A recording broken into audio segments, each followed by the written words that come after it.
तो दोस्तों यूक्रेन और रशिया के लड़ाई के दरमियान अब रशिया और नेटो देशों के तरफ से तैनात किए गए बड़े बड़े हथियारों का भी खबर आ रहा है। रिपोर्ट के मुताबिक रशियन फाइटर प्लेन, टैंक्स और हेलीकॉप्टरों के यूक्रेन के अंदर प्रवेश करने के बाद अब रशिया के तरफ से अपने टर्मिनेटर हथियारों को भी शहरी लड़ाइयों के लिए डिप्लॉय कर दिया गया, जबकि दूसरे तरफ नेटो देशों के तरफ से फिलहाल यूक्रेन के सुरक्षा के लिए कुछ कदम तो उठाया नहीं गया है, लेकिन नेटो के देशों के तरफ से बयान देते हुए बताया गया है कि अगर रशिया यूक्रेन से आगे बढ़ता है और यूरोप के पूर्वी सीमा में किसी अन्य देश या नेटो के किसी देश के ऊपर हमला करता है तो जवाब दिया जाएगा। और रशिया के तैनाती के खिलाफ नेटो के देशों के द्वारा अपने पूर्व दिशा में स्टेल्थ एयरक्राफ्ट और अटैक हेलीकॉप्टरों का भी तैनाती किया गया है। दोस्तों आज के इस वीडियो में मैं आप लोगों को इन दोनों तैनाती के बारे में बताऊंगा और साथ में रशिया के यह टर्मिनेटर असल में क्या हथियार है उसके बारे में बताऊंगा। तो डिटेल में जानने के लिए वीडियो के आखिर तक बने रहिए और चैनल को सब्सक्राइब और वीडियो को लाइक जरूर कीजिए। तो दोस्तों रशियन प्रेसिडेंट व्लादिमीर पुतिन की तरफ से यूक्रेन के ऊपर हमला करने की अनुमति देने के बाद एक तरीके से ऑफिशियली मिन्स्क एग्रीमेंट अब खत्म हो गया है। और जिस मिन्स्क एग्रीमेंट के भरोसे यूक्रेन ये एक्सपेक्ट कर रहा था कि रशिया उसके ऊपर हमला नहीं करेगा और अगर होता है तो ब्रिटेन और अमेरिका जैसे देश के अलावा नेटो के देशों के द्वारा उसका मदद किया जाएगा, वो भी फिलहाल संभव नहीं हो पाया। दोस्तों रिपोर्ट के मुताबिक यूक्रेन के अंदर करीबन तीनों दिशा से रशियन ट्रूप्स प्रवेश कर रहा है और कई सारे बड़े शहरों के ऊपर हमला करने के साथ साथ कई सारे सीमावर्ती शहरों के ऊपर रशियन झंडा भी लहरा रहा है और यूक्रेन के ट्रूप्स भी रशिया के सामने सरेंडर करते जा रहा है। और ऐसे ही अगर चलता रहा तो आने वाले कुछ घंटों के अंदर या शायद जब तक यह वीडियो पब्लिश हो तब तक यूक्रेन के ऊपर रशियन आर्मी का फतह भी हो जाए। पर दोस्तों रशिया शायद यूक्रेन को पूरी अपने कब्जे में ना ले बल्कि इसकी जगह में रिजीम चेंज करते हुए अपने कठपुतली सरकार का गठन करे। पर नेटो के देशों को यह डर सता रहा है कि यूक्रेन के बाद उन यूरोपीय देशों के ऊपर भी रशिया का हमला हो सकता है जो पहले एक समय सोवियत संघ का हिस्सा था, जैसे कि जॉर्जिया, पोलैंड जैसे देश। और इस वजह से दोनों तरफ से ही तैनातियों को मजबूत किया जा रहा है। तो रिपोर्ट के मुताबिक रशिया की तरफ से अपने BMP-T-72 टर्मिनेटर को भी यूक्रेन के तरफ रवाना कर दिया गया। और दोस्तों आपको जान के हैरानी होगा कि टर्मिनेटर व्हीकल असल में एक आर्म्ड कॉम्बैट व्हीकल है जिसे पिछले साल के दिसंबर महीने में ही रशिया के आर्मी में शामिल किया गया था। इवन इसके अलावा बताया यह भी जा रहा है कि इन व्हीकलों को अब उस दिशा में भेजा गया है जहाँ पे यूक्रेनियन बॉर्डर के नजदीक रशिया के 1.5 से 2 लाख सेना तैनात भी है। दोस्तों ये जो BMP-T-72 व्हीकल है ये असल में एक हैवी आर्म ट्रक्ड बैटल व्हीकल है जिसके बराबरी का कोई भी या फिर इस तरीके का कोई भी व्हीकल रशिया के किसी भी दुश्मन के पास नहीं है। और ऐसे व्हीकलों को भेजने का एकमात्र मकसद ये है कि रशिया अर्बन मतलब शहरी लड़ाइयों के अंदर भी अपने आप को उतना ही मजबूत रखना चाहता है जितना लड़ाई के पहले के दिन रशिया रहा। दोस्तों इस तरीके के व्हीकल शहरी लड़ाइयों में काफी माहिर है और काफी मजबूत व्हीकल है। और रशिया के द्वारा ऐसे व्हीकल भेजने का मतलब ये भी है कि रशिया आशंका लगा रहा है कि लंबे समय तक रशिया को यूक्रेन के अंदर अर्बन वॉरफेयर लड़ना पड़ सकता है, जबकि कुछ अन्य देशों की तरफ से ये भी आशंका लगाया जा रहा है कि यूक्रेन के बाद रशिया इन व्हीकलों का इस्तेमाल करके और अपने ट्रूप्स का इस्तेमाल करके यूक्रेन से आगे भी चढ़ाई कर सकता है। दोस्तों खाली ये तैयारी रशिया की तरफ से नहीं बल्कि रशिया के तैयारियों को देखते हुए नेटो के देश की तरफ से भी बड़े बड़े हथियारों का तैनाती किया जा रहा है। नेटो के कई सारे देश अब तक अपने नागरिकों को यूक्रेन से वापस आने का निर्देश भी दे दिए है और रिपोर्ट में यह भी बताया जा रहा है कि फिलहाल नेटो यूक्रेन के मुद्दे को लेकर लड़ाई तो लड़ना नहीं चाहता है, लेकिन यूक्रेन से अगर लड़ाई बाहर निकलता है तो नेटो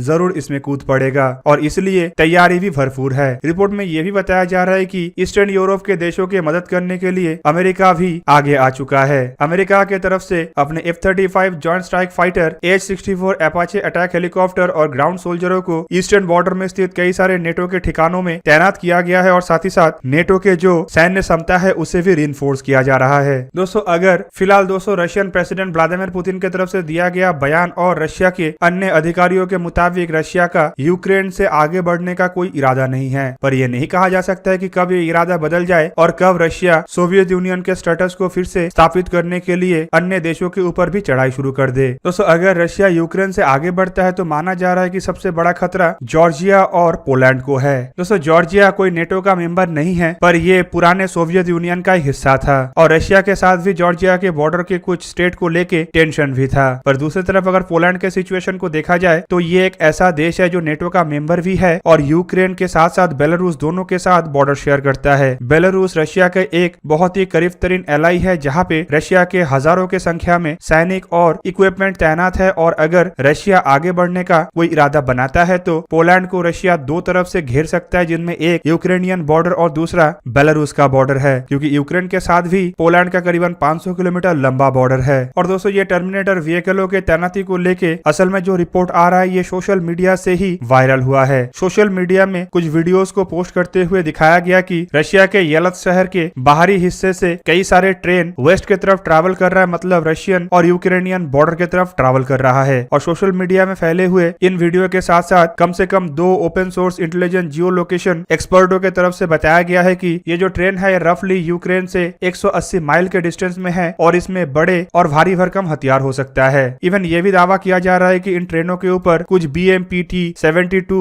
व्हीकल को भी कामाफ्लाज के साथ एक जगह से दूसरा जगह ले जाया जा रहा है। BMPT-72 व्हीकलों को अगर देखा जाए तो इसे T-72 टैंक को ही कन्वर्ट करके निर्माण किया गया है, पर ये कोई टैंक नहीं है बल्कि एक हैवी फाइटिंग व्हीकल है। 48 टन भारी भरकम ये जो टैंक नुमा हथियार है ये लगभग T-72 टैंकों के आकार का ही है, जिसका लंबाई 23 फीट 7 इंच, चौड़ाई 11 फीट 1 इंच और ऊंचाई करीबन 6 फीट 4 इंच के आसपास है। पर यह काफी भारी भरकम सुरक्षा के साथ रहता है, जिसमें कंपोजिट आर्मर, रिएक्टिव आर्मर और स्टील के आर्मर भी है। पर दोस्तों इसका जो मेन हथियार है वो 4 130 मिलीमीटर के attack T anti tank guided missile launcher है, जबकि इसके अलावा इसमें 2 30 मिलीमीटर के 2A-42 ऑटो कैनन का इस्तेमाल किया गया और साथ में सेकेंडरी हथियार के रूप में 2 30 मिलीमीटर के AG-17D या फिर 2 AGS-30 ग्रेनेड लॉन्चरों को भी लगाया गया है। इवन इसके अलावा एक 7.62 मिलीमीटर के मशीन गन भी इसमें तैनात है। 1000 HP के इंजन के सहारे ये जो टैंक है ये करीबन 60 किलोमीटर पर आवर की रफ्तार से दौड़ सकता है। इवन इसके रेंज भी करीबन 550 किलोमीटर है। इसका इस्तेमाल रशियन फोर्सेस के अलावा फिलहाल कजाकिस्तान और अल्जीरिया के द्वारा भी किया जा रहा है, लेकिन बताया जा रहा है कि रशिया के पास जो व्हीकल है वो इसके सेकंड जनरेशन वर्जन या फिर कहे तो टर्मिनेटर 2 है, जबकि कजाकिस्तान और अल्जीरिया इसके फर्स्ट जनरेशन वर्जन का ही इस्तेमाल कर रहा है। जबकि रशिया के इन तैनातियों के खिलाफ अमेरिका के द्वारा और नेटो के अन्य देशों के द्वारा जो तैनाती किया गया है उनमें F-35 जॉइंट स्ट्राइक फाइटर मतलब स्टेल्थ 5th जनरेशन के फाइटर के अलावा एपाचे जैसे अटैक हेलीकॉप्टर शामिल है। फिलहाल कितना तैनाती किया गया है इसके बारे में कोई बड़ा जानकारी तो नहीं है, लेकिन कुछ ओपन सोर्स इंटेलिजेंस के द्वारा बताया जा रहा है कि जर्मनी में तैनात अमेरिकी एयरफोर्स के जो 8 F-35 एयरक्राफ्ट था वो फिलहाल वहां पे नहीं दिख रहा है और माना जा रहा है कि ये अमेरिका के तैनाती के तहत पूर्व बॉर्डर की तरफ भेजा गया होगा।